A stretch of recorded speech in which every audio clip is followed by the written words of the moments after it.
Hello, everyone. My name is Stanley St. Rose, and today we're going to be talking about the novel Beloved, written by Toni Morrison.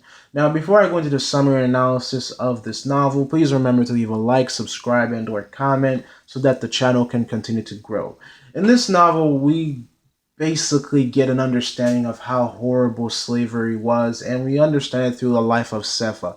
Sefa is this runaway slave. She lived on a plantation, or she worked on a plantation called Sweet Home, and it was not a sweet place to live. It was a horrific, a dark place to live.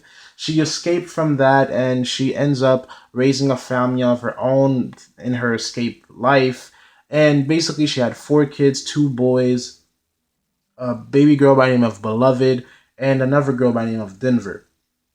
When Sepha is living and she's raising her family, she hears that her old slave master is going to come after her.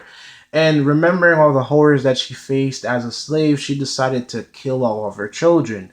So she takes the kids out and she slits the throat of Beloved and she hurts her two boys. And she doesn't get to kill the boys, but she kills Beloved. Denver was still in her stomach when all of this was happening, so she was still pregnant with Denver. So Beloved dies. The boys they survive, and Denver survive. They don't get captured, and eventually, what happens is when everybody's back in the house and everybody's trying to live after the whole issue of this, the boys feel like they can't live in the house because after killing Beloved, there's a ghost of Beloved in the house. So the boys leave the house. Denver and her mom are the only individuals in the house when we were first introduced to the family in the novel, and they're basically being haunted by this ghost of baby Beloved, and it's a scary ghost. The house is just in control, like the ghost just controls the house basically. And so it's a scary living, it's a scary life, but what happens next is the character by the name of Paul D comes into town and he basically sleeps with Sepha, and for some reason the ghost disappears after this. So Seva keeps sleeping with Paul D, and Denver kind of gets a family kind of between Sefa and Paul D. They start to, build a little family, even though there's a lot of darkness in their past. They try to make it, make as well as a well functioning family as they can. But it doesn't really work that well because what happens next that pretty much destroys everything is that Beloved comes back, but this time she's not a ghost. She's a physical being. And so Sepha takes her in, and later we learn that she says that she is Beloved, and she is the daughter of Sepha. Paul D is not comfortable in the house because this is a very unnatural thing, and no one really knows how to live with a ghost because the thing is, Beloved reminds Paul D and Sepha of the horrific the times that they passed are just they're just extremely heavy. Sepha feels the weight of killing her own baby. Sepha feels the weight of slavery, the darkness of slavery. And looking at Beloved in her physical form all day kind of reminds her of that. And this pretty much drives Paul D out of the house, and the darkness continues. The next thing that happens that's extremely significant, Paul D ends up sleeping with Beloved, and this pretty much takes away his manhood because, um, having to sleep with pretty much, people who are extremely younger than him or any young child that comes at him is just something that's very degrading and something that a man at his age shouldn't be doing. And it kind of brings him back to the whole thing of slavery and how he was treated as as something that's just not human.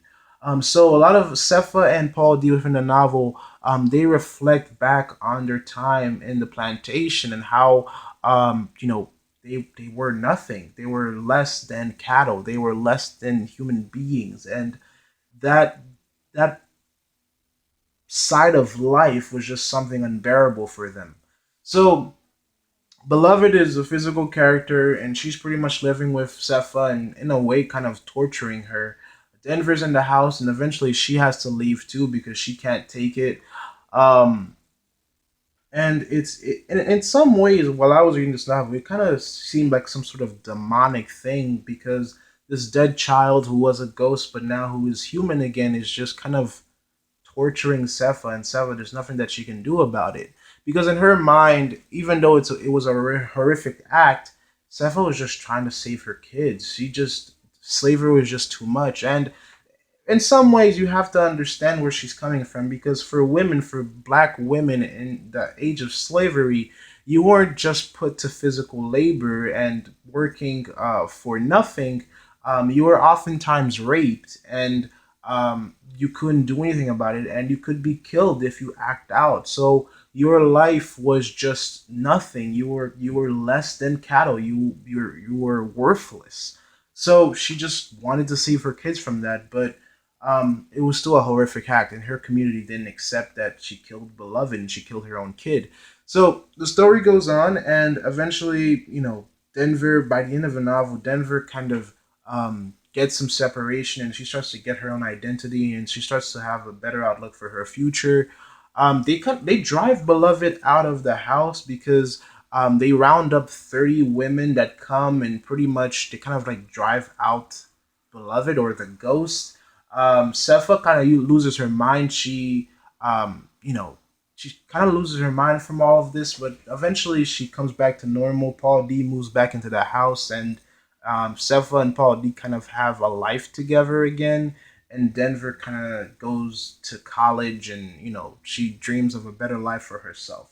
So you kind of get a happy ending at the end of this novel, but it was extremely horrific novel, and Paul D and Cepha, they had to relive the darkness and the horrific sides of slavery that that they can never forget. It's something that's gonna be with them for forever, and you see that throughout the novel in the way that Beloved impacts the community and Paul D and Cepha.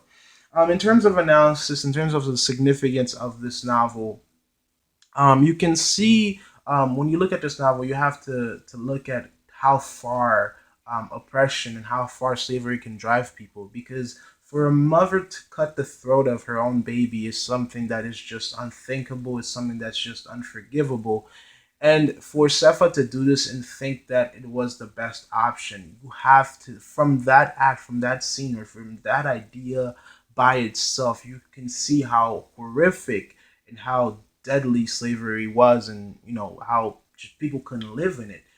The other thing is, I feel like, okay, so the name of the plantation that Cepha and Paul D comes from, it's called Sweet Home, which is, it's just, that's extremely messed up, because it was just not a pleasant place to be. So these characters, they live with weight. They live with their past. The weight of their past is constantly on their shoulders, and it's never going away. I mean, there's some relief at the end of the novel, but the fact that their past was a ghost, their past was physical, and then their past went away. Beloved didn't die; she just disappeared. So that tells you a lot about slavery, and that tells you about a lot about what Cepha and Paul D went through. Some philosophers have said that it was just a mistaken identity, that Beloved never really turned human, or the ghost never turned human.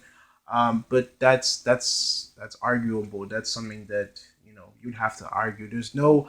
We have to take the book for what it is, and it's a baby that died, was turned into a ghost, and then got chased out of the house, and then turned back to a human and haunted Paul D and her mother, and the community that she lived in, and her own sister Denver. So very significant book, very dark book, but it's something that happened to thousands and millions of people. So that's my summary and analysis of Beloved by Toni Morrison. Please remember to leave a like, subscribe, and or comment, and I'll see you guys in the next video.